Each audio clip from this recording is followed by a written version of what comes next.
Welcome, everybody, to another episode of the From Adversity to Abundance podcast. I am your host, Jamie Bateman, and I'm thrilled today because we have a special guest joining us today, Josh Kalinowski. Josh, how are you doing today? I'm doing awesome, Jamie. Thanks for having me, brother. Absolutely. We were chatting a little bit before we hit record, and I think this is going to be a fantastic episode. So let's dive right into it. Who are you and what are you up to today?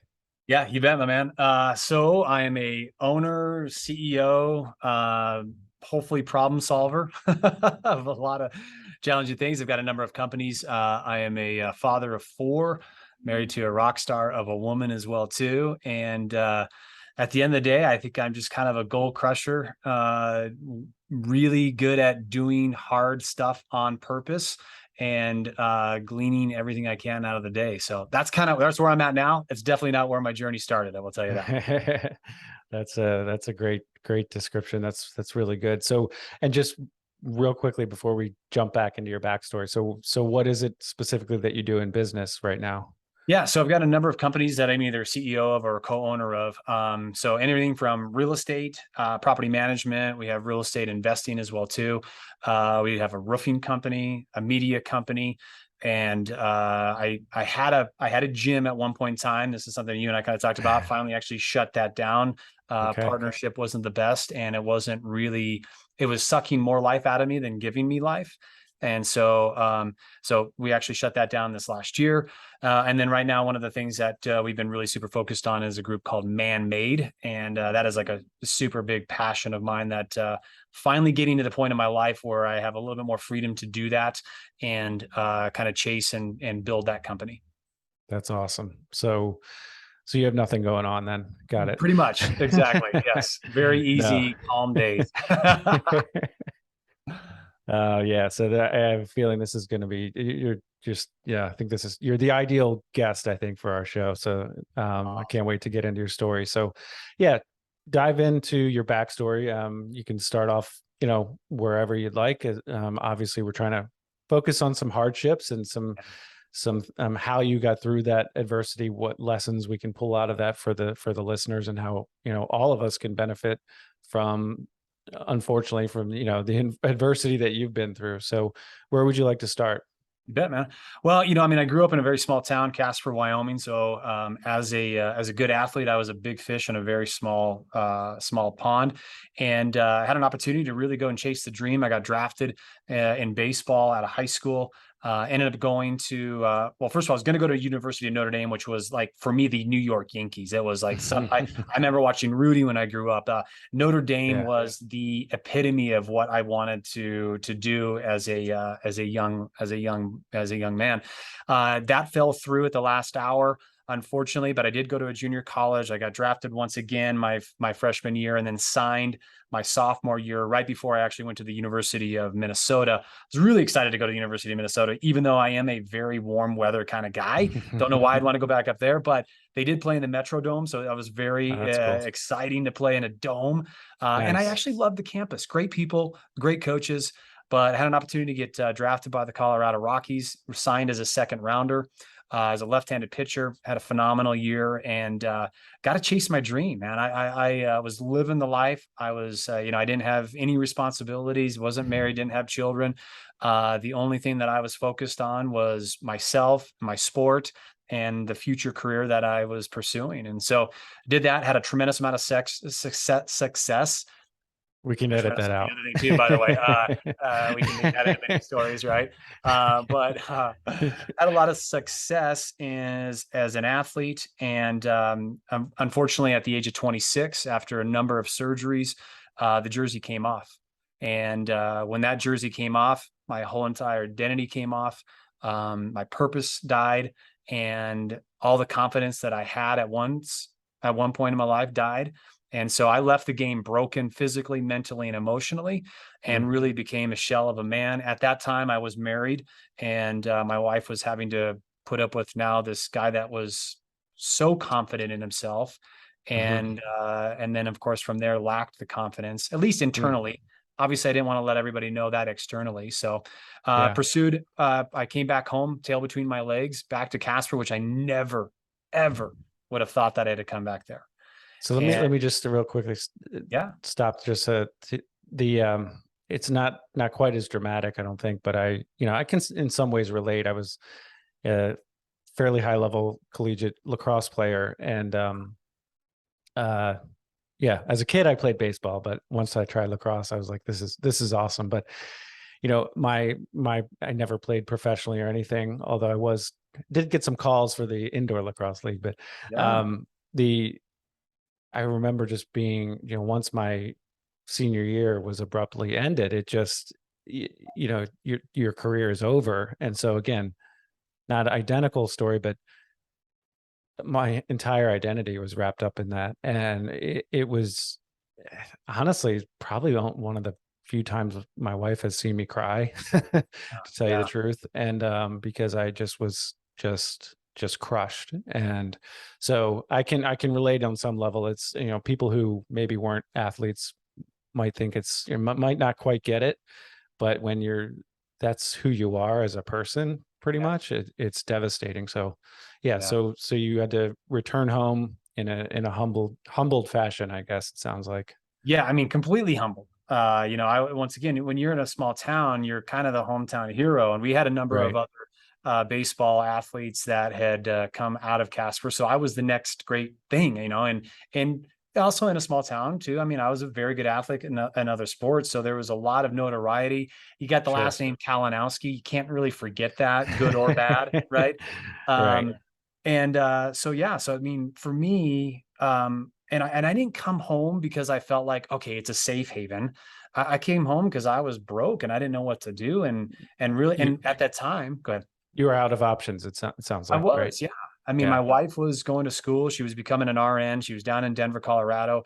Denver was a rat race. It was it's super intimidating because I'm like, here I am, 26 years old, and in sports, when you're 26, you're old. Like you're not a rookie anymore. This is Right. like you're on the tail end of a career that is going to end at 30 or 32, maybe 35 if you're lucky, right? Sure.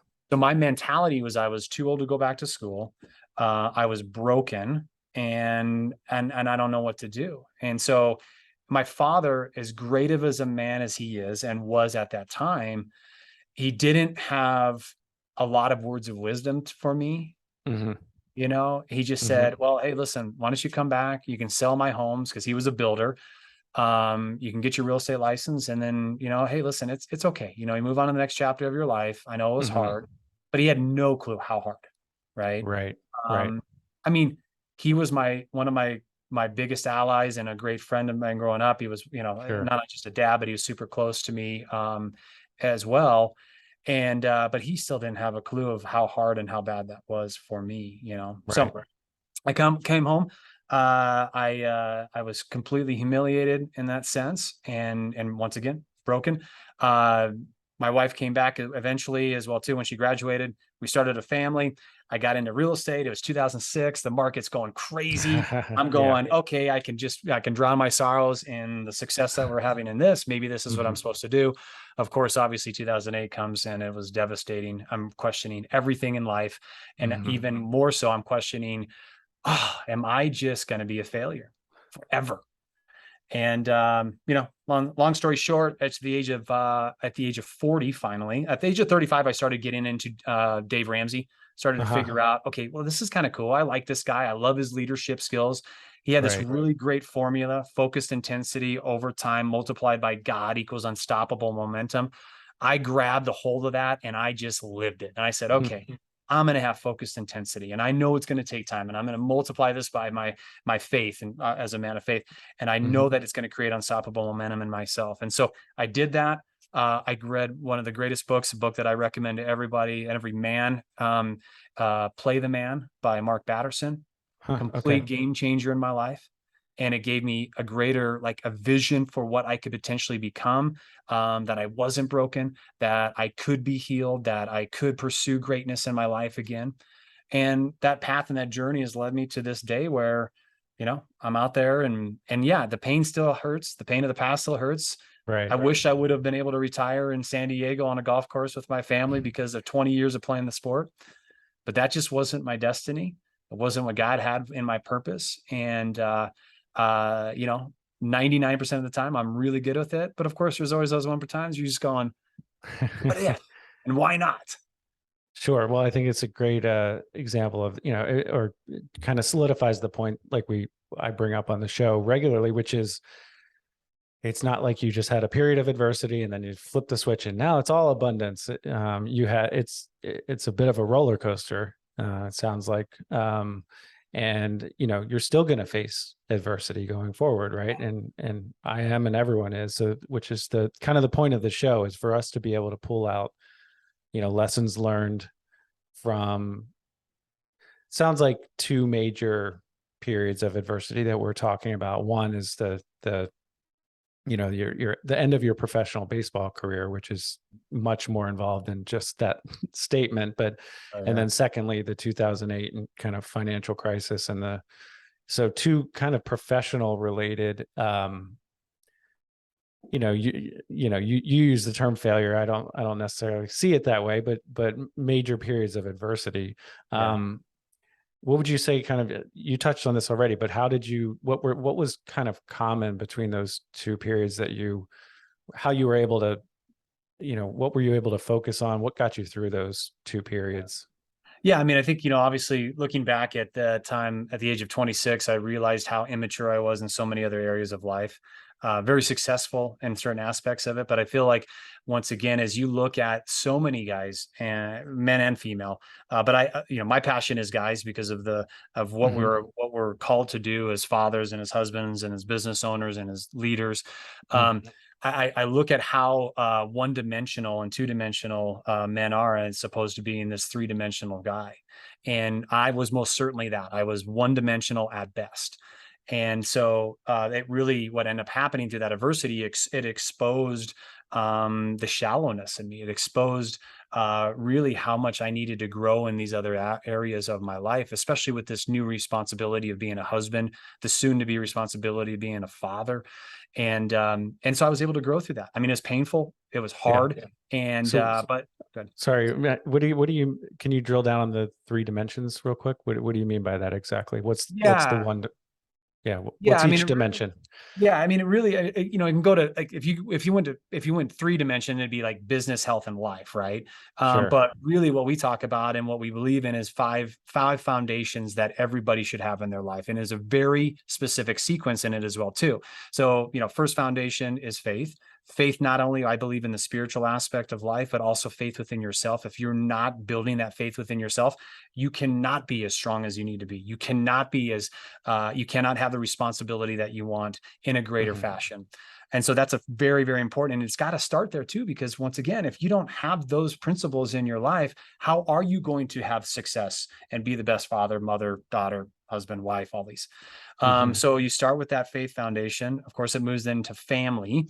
I've never met anybody that's ever been on their deathbed that said, hey, I want to spend more time at work. I'm so pissed off that I didn't have another 3 hours each week in my work. They always say, I wish I would have spent more time with my kids. I wish I would have spent more time with my wife. Right. Sure. Mark Batterson, one of the things that he talked about in his book, Play the Man, and it's something that has resonated with me ever since I read it, was this. It was a lady talking about her first husband, who actually had passed, and then she remarried, and both marriages were great. Both men were great. But one observation she says, I always knew that, her first husband, John, always knew that he loved the Lord. And then her second husband but I always knew that Mike loved me. And that always sat with me, because it's like, where are our priorities? And of course, obviously, we believe in faith, but also, like, are you showing the people that you care most about how much they mean to you, right? So that's why family is that second and most important foundation that you need to continue to build on. The other one is your fitness, right? How many men do we know that are financially set, they're successful in the business realm of it, but they absolutely are almost diabetic? They're not disciplined in their eating. They don't exercise, and thus they don't have the energy to be the father or the husband that they need to be. They don't. They never go out and do stuff with the guys other than maybe play golf, in a sense, right? And I just was like, no, health and fitness is super important to us, because that helps with the longevity of our lives. We can make greater impact the longer we live, right? Yeah. So Yeah. fitness. No, that's really good. And I just want to thank you for that free counseling and coaching session, and we can end it there. No, in all seriousness, I was like, he's talking to me right now, but no, that's really good. So yeah, and you think you were in a sense too wrapped up in baseball, is like, if from when you Yeah. said you were too one dimensional, Yes. is that what that meant?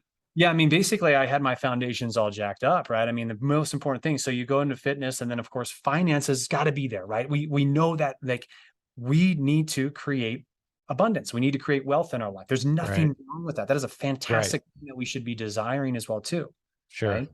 Well, that might be where you part with the Dave Ramsey uh, Yes. crew, Yeah. but we don't have to go there. Yeah, right. Well, he talks about debt. I think debt is good too. So we don't really agree with that either. So, Right. Right. I understand insecurities of maybe being over leveraged, but I Sure. think debt can be a powerful thing. I will tell you, the buildings that we have, the things that we're able to accumulate Right. for building our wealth. And if I didn't take on any debt, I'd still be in a shack. So Sure. I'm like, sorry. Absolutely. But there is prudence in that as well too. And then the last thing, of course, is your future. You got to be looking at your future, right? So you got your faith, family, fitness, finance, and your future.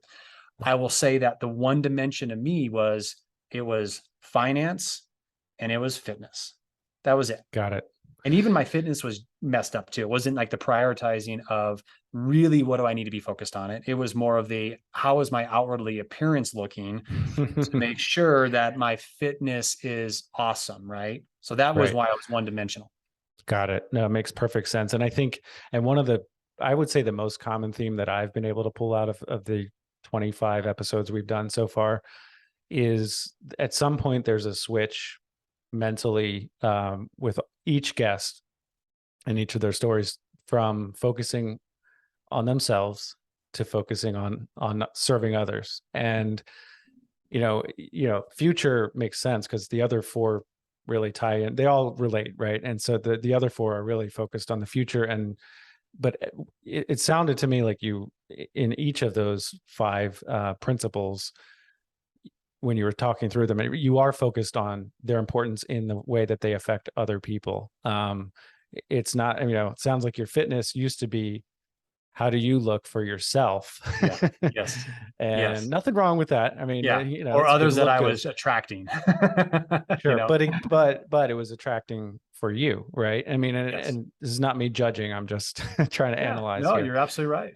And we've all gotten wrapped up in that. But I think one of the things, sounds like, that's consistent with some of the other stories. Most of the other stories we've had is that you made a switch to kind of step back and look at the big picture and think about how you can best serve others and make an impact. Hopefully I'm not putting words in your mouth. It's just one of Yeah. the things that I pulled out of what you were just saying. Well, I think once again, it goes back to when you lose your purpose, and then you're Right. always searching for that next greatness that you can discover within yourself or within your life. Right. You do get to that point where you're like, wow, okay, maybe instead of focusing on myself in the sense of the selfishness, Right. what if I served at a greater level and I started helping other people, right? Right. And then, because it also brings into you like, okay, so what is it that I can offer? What is the Sure. value that I do have? And then one thing that you do discover as you get older is that it's the exact brokenness that you feel like you had, the experiences that you went through, the failures that you Right. had gone through. Well, that's the value you bring to people. That's the Yeah. lessons that you can help with other people. That's the Sure. credibility you get with other people as well too. Right. Yeah. So it can take a long time to get there. I think mentally, it's not, when you're in the adversity, it's not like, oh great, this is fantastic, I can't wait to Sucks. use this. It It totally sucks. sucks. So you talked about age 35 and 40, and can you take us from 35 to today, just to Yeah. kind of finish up the backstory there? You bet, man. Yeah. I mean, really, what ended up happening is I had to turn 40. And this is really more of the psychological part of this, is that I felt like at the age of 40, I gave myself permission to, to be a man. Like, I don't know why it was, but it's like, okay, when I turned 40, now I'm old enough to be the man. But I needed to equip myself. And so what I did is I finally figured this, I don't know. I was an athlete. I never was a scholar. And so at the age of 40, I was like, well, if I got a coach when I was an athlete, why don't I get a coach when I'm wanting to be in business and be successful in business? Because I'm lacking the knowledge here. So I got a coach. He sucked. He was terrible. I almost Really? got out of it, but then I found the right guy though. I found the right coach. Got it. And that was the game changer for me. And it absolutely evolved me and took years off of my life in order to get to where I am today. And I just saw the importance of, okay, I went from one extreme to the next where I was always looking at myself, investing in myself. It was all about me, to being a servant leader. And then I got to that point too, where it's like, okay, no, I have to start investing in myself again so that I could be an even Mhm. greater leader. Right. The purpose is much greater than it was before. Absolutely. Yeah, got it. Nothing wrong with investing in yourself. But But it's got most to be people for the don't. Most people don't. They think that, okay, I'm going to invest myself because, and I'll watch YouTube channels or I'll see what's for free. They don't realize the importance of even the financial commitment. uh-huh. Being like, writing that check for $2,000 a month for somebody to mentor you, Yeah. that puts a whole different amount of accountability than, well, I'm just going to subscribe to this guy's free channel and get as much as I can possibly get. You got no skin in the game, dude. So None. you just reminded me of a prior guest. His name's Fuquan Bilal, and I was telling him that I had been a little bit, of a cheapskate with regard to masterminds and things like this. And just because, I just, you want to make sure your business is profitable in the short term and, get wrapped up in the weeds kind of thing. And he almost came through the monitor and he's like, that's a mistake, and so kid you not, he's a Oh, big reason that I joined the mastermind that you and I are both yeah. in. Awesome. And so I've personally started to, see the benefit of actually investing in myself and my business and that kind of thing Yeah. in ways that other people would view as a total waste of money. Yeah. So how, for the listener out there who maybe is an entrepreneur and they don't have a business coach, and how did you go about, what was the difference between when you found the first coach who was terrible and your second coach who was great? What were your approaches there in finding your coach? Yeah, I mean, really, the first one was just desperation. It was at that point in time, it was 2012. We were going through another bust personally through our community. We're an oil and gas industry related, economy here in Casper. And so Mhm. 2012 was very hard on us. It got to that point where I'm like, listen, I got $15,000 in the bank. I don't know how many more months I can pay employees. And so I literally just bet on myself and said, okay, I'm gonna pay the $500. I was saying it was $599.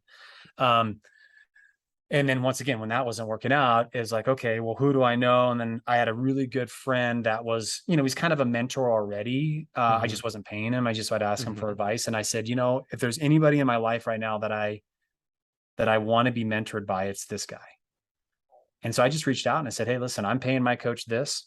Mhm. I'm gonna let him go. And I don't even know if you coach. I don't even know, but I'd pay you to mentor me. Hmm. And he's like, actually, I'm with the same organization. I'm at the elite level and it costs twice as much. And I'm like, oh, son of a. But it was amazing for me to say, okay, I'm going to invest these Mhm. last dollars Right. into myself because I need to be the guy that leads this organization. And I will Mhm. tell you from that moment on, things started to change. I started to believe in the system because I believed in my coach. I didn't have any Mhm. belief in myself, right? So I took his belief in me, and that's what allowed us to propel and start to actually change. Of course, I also believe, as a man of faith, I feel like, I was obviously God had impacted that as well too. Mhm. But I will tell you this: eventually, that relationship became a friendship, and it was no longer a mentorship. And so I had to find another mentor. Mm. Right. And it took me 2 years to find that mentor because I knew what I was looking for. I wasn't necessarily looking for a coach anymore.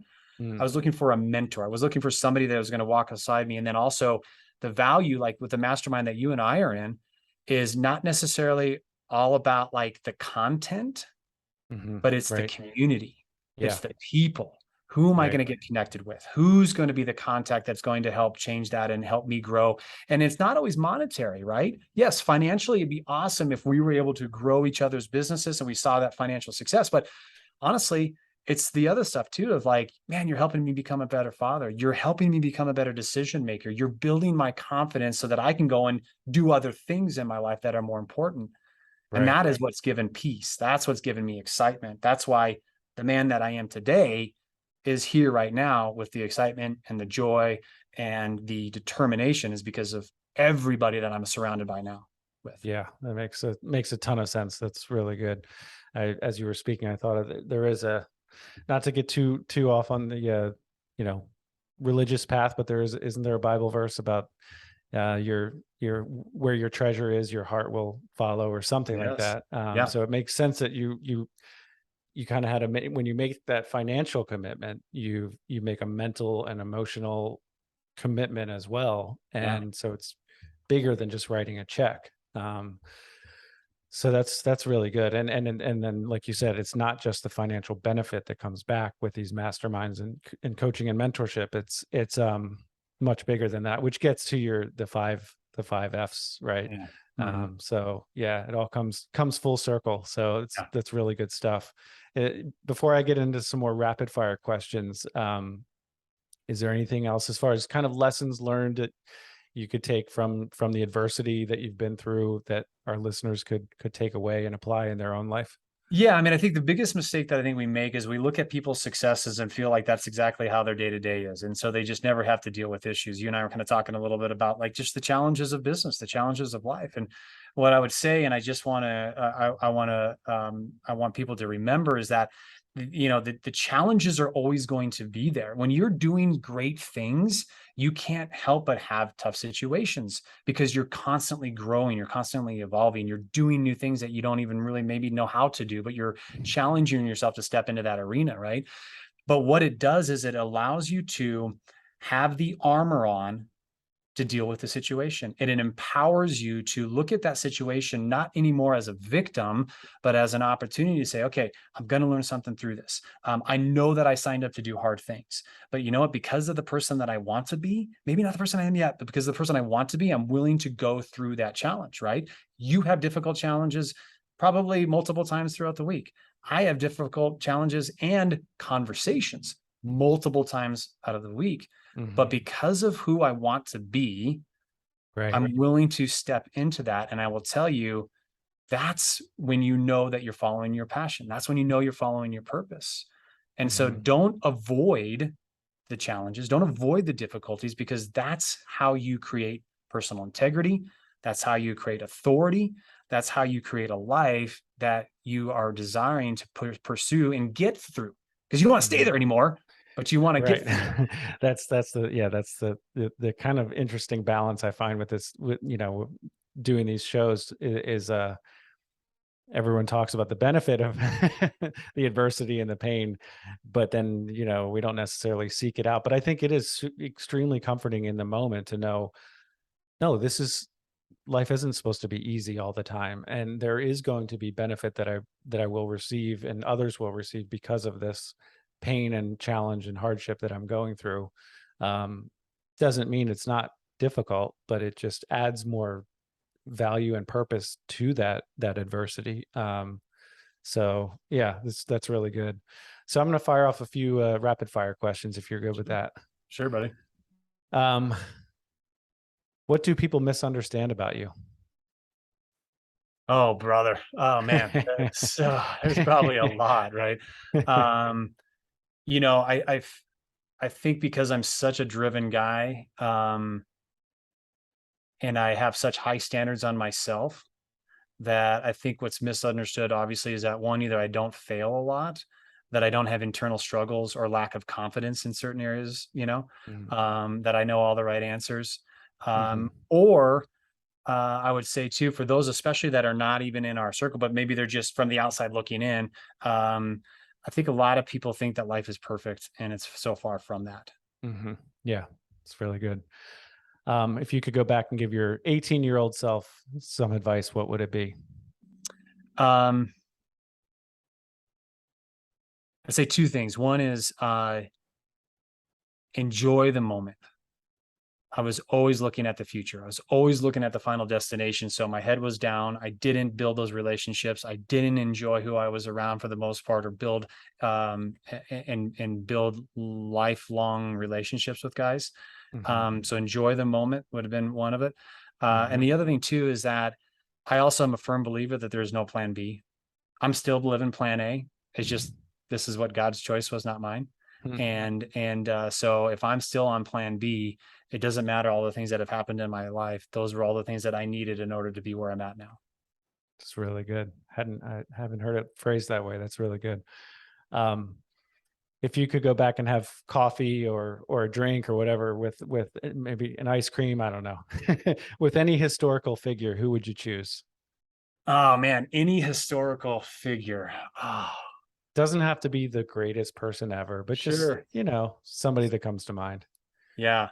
It's funny. I've had this question asked, but more of like, if you could have a conversation with anybody, who would it be? So Sure. going back in time, um, I don't know, brother. I'm a huge Theodore Roosevelt fan. I think Yeah. Teddy is just awesome. I think he would be quite an amazing guy. But I will say, here's what I would actually. I would really, I'd want to either speak to King David or King Solomon. Okay. Yeah. I think That, those guys would be epic to sit yeah. at their table. They'd make a couple of good guests on my show, I think. Yeah, that's right. they've got they've got some stories. Yes, right. All right. So if you had to write a book this year, what would it be about? Well, that's a great question because I'm actually in the middle of writing the second Is book. that a softball for you? Yeah, that was awesome. I love that one. So the second book that I'm writing right now is titled "Nice Guys Failed: Why Good Okay. Men Need to Do Great Things Again." And Nice. it's really about just honestly where we find ourselves as a culture. Why this idea of you got to be a nice guy for so long, and why our culture has suffered from that. Why guys Hmm. they don't even know who they are. Men aren't stepping up, taking on the responsibilities and the opportunities that are before them. We've advocated that for the last couple generations, Hmm. and the family's broken because of us. I think a lot of the things in our society is broken because of us as men. And back in the day, back in like, if you look throughout history, um, men back then were not great. They were good. They were good men back in the day because they were flawed. They had a lot of things we just talked about. King David. Hmm. Oh my gosh, many flaws that he had. King Solomon at the end of his life had a lot of flaws that he had in his life, but they did great things, right? Hmm. And I think the mistake that we're making now is that we are trying to put this expectation of great on people's shoulders, right? You've got to be a great man. No, no, no, no. You've got to be a good man because Hmm. you are flawed. You got to be a good man, and you have to be willing to do great things in your Hmm. life, right? And so we're working on that book is all about, first of all, what does it take to be a good man? How do we Hmm. become a good man? And then what are the characteristics that you can live to be doing great things? And so we just give some awesome. It's been so much fun Hmm. to look in history and be able to provide exceptional examples of good men and the great things that were accomplished because they Hmm. were willing to say yes. That's fantastic. I didn't expect that good of an answer, to be honest with you. That's really good. Now I'll follow up with what's the name of your first book? The first book was Strike Three. What do you do when the game's over, but life's not? There you go. I love it. Looks like people can get that on your website too. Yep. Um, let's see here. All right. What's if it's not your book, but what's another book that you recommend? Yeah. Well, it's one that I mentioned earlier. When it comes to uh, if it's on the personal growth side of things, I would say that Mark Batterson's Play the Man is one of the Hmm. most epic, inspirational books that I've read. I actually read it once a year because I just That's need really to be good. reminded of all the great content in that. Mark Batterson is one of my favorite authors as well too. Got it. So I would say that if it's on the business side of things, there's a great book. I'm trying to remember what it is. It's all about Hmm. taxes. And in fact, he's in our mastermind group as well Oh, too. Uh, so I should know. Yeah. yeah. So I can picture who you're talking about, but yeah, Todd. It's Todd Meredith. And it is, what is it? What is it? I'll tell you in a second. yeah, Of course I can't remember, but he's no, it's all good. yeah. Um He's Capital. Capital Preservation Services is his company, Yeah. but Isn't it uh, Capital Crusaders or something? sounds right. Um, let's see. All right. What's one question that you wish I'd asked that I haven't? Oh man, really? Okay, here we go. I would say, yeah, that's a good one. I don't know. I Hey think you man, did a you used fantastic to job, brother. you used to throw the curveballs, and now I'm throwing them. Yeah, I know, man. Um, so I would say this, why why are you able to attack life that you are right now with all of the challenges that you still continue to face? And so I would say this: I follow a very, very simple, easy formula that I discovered as I was going through I was sick and tired of ending the day exhausted. I was sick and tired of ending the day just completely worn out, not feeling like I accomplished anything, not that I didn't do anything purposeful, or I didn't make any ground going forward. I just put Mhm. out fires. I mean, I Right. think we can all relate to that, as Sure. business owners, CEOs, entrepreneurs. It's like, I don't even know what I did today or this week or this month sometimes, right?